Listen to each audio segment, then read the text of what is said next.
नमस्ते इंडिया। आप सभी का स्वागत है हमारे YouTube चैनल बेफिक्रे इंजीनियर पर। गर्मी की शुरुआत तो हो ही गई है और गर्मी के शुरुआती दिनों में खासकर मई में हिल स्टेशन का सफर करना सबसे अच्छा ऑप्शन है। इन दिनों में हिल स्टेशन का अनुभव शानदार होता है। गर्मी की शुरुआत को पहाड़ में फील करने का मजा ही अलग है। तो चलिए देखते हैं ऐसी कौन सी जगह है जिन्हें आप मई में घूमकर अपनी गर्मियों को मजेदार बना सकते हैं। पहाड़ों की बात हो और स्पीति का नाम ना आए ये तो हो ही नहीं सकता। तो पहली डेस्टिनेशन है स्पीति वैली। हिमाचल प्रदेश में स्थित एक बहुत खूबसूरत घाटी है और साथ ही भारत की सबसे ऊंची घाटी में से एक है। स्पीति वैली को ठंडे रेगिस्तान के रूप में भी जाना जाता है। स्पीति नाम का अर्थ है मध्य भूमि, अर्थात तिब्बत और भारत के बीच की भूमि। अगर आप स्पीति आ रहे हैं तो देखिए, स्पीति आने में आपको थोड़े से एफर्ट्स तो लगाने पड़ेंगे। अगर आप बाय फ्लाइट आते हैं तो आप शिमला या फिर कुल्लू एयरपोर्ट से बस या कैब से आ सकते हैं। अगर आप बाय रोड आते हैं तो मनाली बस स्टैंड से आप बस ले सकते हैं, कैब या बस ले सकते हैं। एंड अगर आपको और भी एडवेंचर करना है और आप अपने 4 व्हीलर या 2 व्हीलर से आना चाहते हैं तो आप दिल्ली या चंडीगढ़ से डायरेक्ट ड्राइव करके भी आ सकते हैं। अब क्वेश्चन आता है कि कितने दिन का प्लान बनाया जाए और कितने बजट में। अगर आप 7 to 10 डेज का प्लान करते हैं तो आपका 13,000 to 15,000 मैक्सिमम आपका बजट बहुत अच्छा ट्रिप जाएगा। बट ये डिपेंड करता है आपके चॉइसेस के ऊपर भी। एंड यहाँ पर आप विंटर्स या समर दोनों में प्लान कर सकते हैं। समर में जो टेम्परेचर रहता है 0 to 20 डिग्री रहता है तो बहुत ही प्लीजेंट रहता है और हमारी बॉडी बियर भी कर सकती है। एंड अगर कोई स्पीति प्लान कर रहा है तो प्लीज़ कमेंट सेक्शन में ज़रूर बताइएगा, क्योंकि हम लोग भी प्लान कर रहे हैं एंड हम लोग ज़रूर आपके साथ जाना चाहेंगे। शहर की भागदौड़ भरी जिंदगी से दूर कभी सोचा है कि एक गांव से दूसरे गांव जाओ ट्रैक करके और आओ उड़ के? नहीं सोचा तो चलिए चलते हैं बीर बिलिंग। नाम एक साथ लिया जाता है बट ये 2 डिफरेंट प्लेसेस हैं of Himachal Pradesh. This place is famous for paragliding, क्योंकि 2015 में यहाँ हुआ था paragliding world cup. Billing is the take off point, Bir is the landing site. और अगर आपको पैराग्लाइडिंग में इंटरेस्ट नहीं है तब भी आप यहाँ पर आ सकते हैं। यहाँ पर और भी बहुत सी एक्टिविटीज़ है करने के लिए। बीर बिलिंग के लिए मैक्सिमम 2 दिन ही काफ़ी हैं और बजट जो रेंज जो रहेगा वो 5,000 to 10,000 रहेगा अगर आप पैराग्लाइडिंग करते हैं तो। बीर बिलिंग पहुंचने के लिए तीनों मोड ऑफ ट्रांसपोर्टेशन अवेलेबल है, बाय एयर, बाय रोड और बाय ट्रेन। जो भी मोड ऑफ ट्रांसपोर्टेशन आपके बजट में आता है आप वो ले सकते हैं और यात्रा कर सकते हैं बीर बिलिंग की।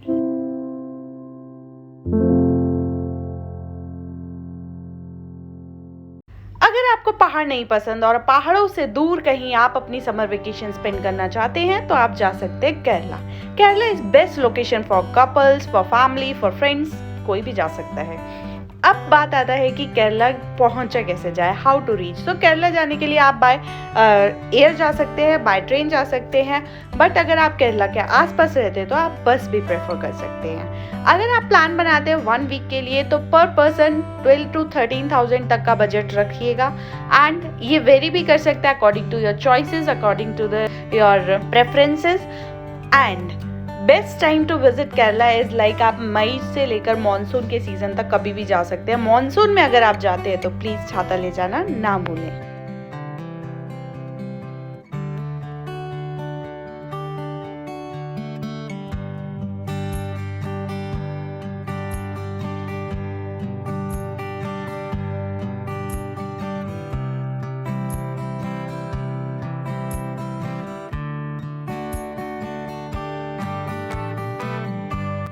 तो चलिए दोस्तों, अब चलते हैं स्कॉटलैंड ऑफ ईस्ट मतलब शिलोंग, कैपिटल ऑफ मेघालय। देखने में बेहद खूबसूरत झीलों के इस शहर में आप अपनी गर्मियों की छुट्टियां बड़े ही आराम से बिता सकते हैं। शिलोंग तो मेरी बकेट लिस्ट में भी है यार। एंड अगर आप शिलोंग प्लान करते हैं तो 5 to 6 डेज सफिशिएंट है। बजट जो रहेगा वो 8,000 to 13,000 रहेगा। एंड ये वेरी करेगा अगेन आपकी चॉइसेस पर, प्रेफरेंसेस पर। मोड ऑफ ट्रांसपोर्टेशन अवेलेबल है by air, by train, by bus, आप किसी से भी आ सकते हैं। एंड बेस्ट पार्ट क्या रहता है कि पूरे साल शिलोंग में टेम्परेचर नॉर्मल रहता है, तो आप कभी भी शिलोंग विजिट कर सकते हैं। बट प्रेफर कीजिएगा कि मई से मानसून के बीच में ही ट्रैवल करें। That's the best time to visit Shillong. अगर आप हर पल मौसम बदलता हुआ देखना चाहते हैं तो लैंसडाउन चाहिए। लैंसडाउन हिल स्टेशन उत्तराखंड का एक ऐसा हिल स्टेशन है जिसके बारे में बहुत कम लोग जानते हैं। इसे लेस एक्सप्लोर हिल स्टेशन भी बोला जाता है। भारत का सबसे शांत हिल स्टेशन में से एक है। 2 दिन में अगर आप अपने आप को रिफ्रेश करना चाहते हैं, स्ट्रेस भरी लाइफ से कहीं दूर पहाड़ियों में, नेचर में जीना चाहते हैं तो Lansdowne is the best destination. 2 days में आप इसे कवर कर सकते हैं। बजट जो रहेगा आपका 7 से 8 हजार रहेगा। अगेन डिपेंड करता है आप कैसे ट्रैवल करते हैं। And how to reach Dehradun airport nearest airport है। ट्रेन भी जा सकते हैं, आप बाय रोड भी जा सकते हैं। दिल्ली वालों के लिए तो ये बहुत ही पास है यार। बाय रोड दिल्ली से इसका रास्ता सिर्फ 6 घंटे का है। हम लोग तो वीकेंड पे भी प्लान कर सकते हैं। दोस्तों नेक्स्ट डेस्टिनेशन है ओली। अगर आप वीकेंड प्लान करते हैं या समर वेकेशन प्लान करते हैं तो this is the best destination. But अगर आपको स्नो पसंद है तो इसको आप विंटर वेकेशंस में प्लान कीजिए, विंटर्स में। बट अगर आपको ग्रीनरी पसंद है तो आप मई या जून में कभी भी आ सकते हैं। यहाँ का टेम्परेचर बहुत ही शानदार रहता है। और अब क्वेश्चन आता है कि हाउ टू रीच। तो हाउ टू रीच के लिए आप बाय एयर आ सकते हैं। Dehradun is the nearest airport. अगर आप बाय ट्रेन आ रहे हैं तो Rishikesh is the nearest railway station. And बस और कैब तो आपको लास्ट डेस्टिनेशन तक ले ही जाएंगे।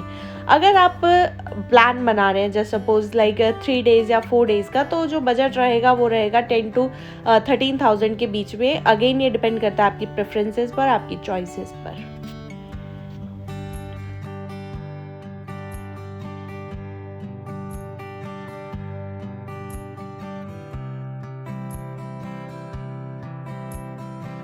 तो चलिए अब चलते हैं अरुणाचल प्रदेश के बहुत ही खूबसूरत शहर में जिसका नाम है तवांग। ये ऊंचाई पर है और चारों तरफ से हिमालय से घिरा हुआ है। लगभग पूरे साल बर्फ से ढके रहने वाले इस शहर में गजब की खूबसूरती है। गहरी घाटियां, ऊंचे पहाड़ और साफ झील इस शहर को मई में घूमने के लिए भारत का परफेक्ट डेस्टिनेशन बनाते हैं। अब बात आती है कि यहाँ तक पहुँचे कैसे। फास्टेस्ट मोड तो जो रहेगा वो है बाय एयर। बाय एयर आप आ सकते हैं। अदरवाइज अगर बाय ट्रेन या बाय रोड आते हैं it will take 1 or 2 days to reach Tawang. अब आता है कि कॉस्ट। जो बजट रहेगा वो रहेगा आपका 10 से 12-13 हज़ार का। बट डिपेंड करता है बिकॉज फ्लाइट्स के टिकट्स वगैरह वेरी करती रहती हैं उस चीज़ पर। और बहुत ही ब्यूटीफुल प्लेस है। मिनिमम डेज जो लगेगा इसमें 5 दिन कम से कम हमें चाहिए तवांग घूमने के लिए।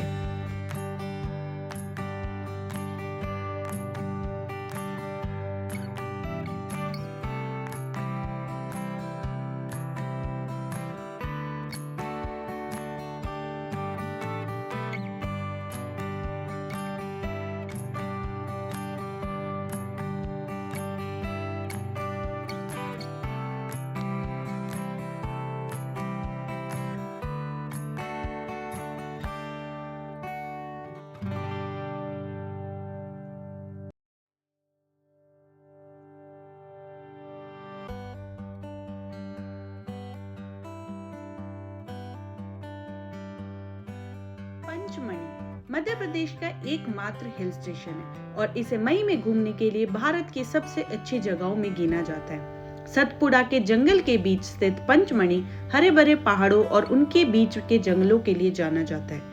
ये ऐतिहासिक गुफाओं, चट्टानों पर की गई रोचक कलाकारी और बेहतरीन झरनों की वजह से और भी ज्यादा खूबसूरत हो जाता है। अगर आपको वाइल्ड लाइफ में इंटरेस्ट है तो this is the best place to visit. अब सवाल है कि कैसे पहुंचे। पंचमढ़ी रोड और रेलवे नेटवर्क से अच्छी तरह से जुड़ा हुआ है। पंचमढ़ी के लिए पिपरिया सबसे नजदीकी रेलवे स्टेशन है। अगर आप फ्लाइट से जाना चाहते हो तो भोपाल और जबलपुर एयरपोर्ट पंचमढ़ी के सबसे नजदीक एयरपोर्ट है। अब कितने दिन का प्लान बनाए तो मैक्सिमम 4 या 5 डेज सफिशिएंट है पंचमढ़ी के लिए। और जो बजट रहेगा वो भी 10 to 15 के बीच में रहेगा। वेरी करता है आप कैसे जाना प्रेफर करते हैं एंड क्या क्या आपकी प्रेफरेंसेस रहती है।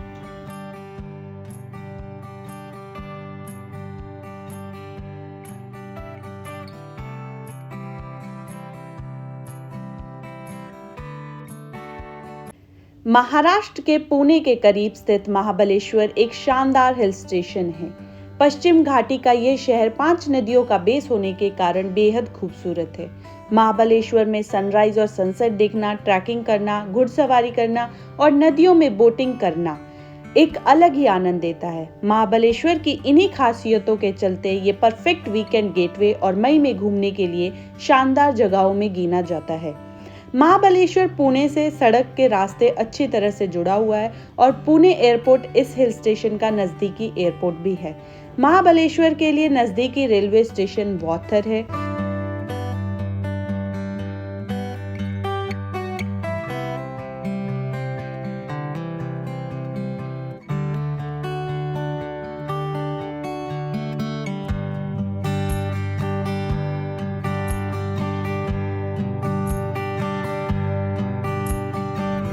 Taking the travelers one step closer to Mother Nature, McLeodganj is one of the perfect place to visit in India in May, with family, friends and even for solo trips.